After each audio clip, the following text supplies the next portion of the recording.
Under the first and second schedules of the Oaths Act of 1963 as reviewed and Chapter 302 of the Official Secrets Act of 1964, public officers undertake not to reveal information that comes to their knowledge in the discharge of their duties, except as may be required in discharge of official duties or as may be specifically permitted by the President. However, human rights campaigners say this has been wantonly abused, misused, and misconstrued by some public officers and civil servants to instead block members of the public from accessing information meant for public consumption. The decision to withhold or not withhold information should be exercised to enable sharing information, but not to stifle. The chairperson of the Uganda Human Rights Commission, Mariam Wangadya, has asked for clarification in these acts. According to some lawyers, the provisions for the oath of secrecy are ambiguous, limiting and anti-people, which leaves wide room for interpretation and misinterpretation. The offices we occupy them in trust for the public. And among the core values of public office is transparency and accountability. So withholding information from the public is inconsistent with those values of transparency.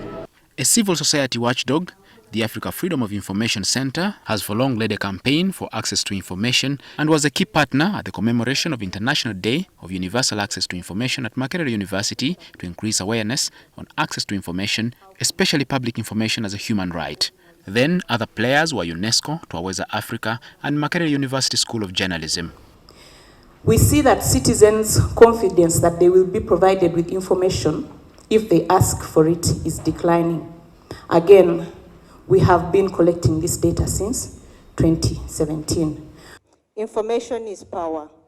Information can be the bridge between poverty and involvement, and the gap between failure and success of government programs.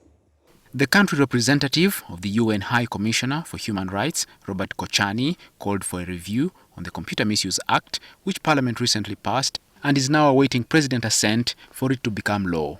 In Uganda, we are used to experiences where the President has read laws and has been advised to hold on until a number of adjustments are made.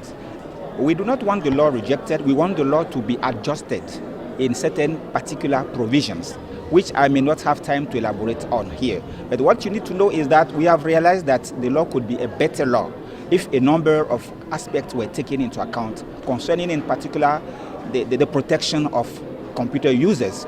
And we believe that the President is going to look at our advocacy document and take into account our concern.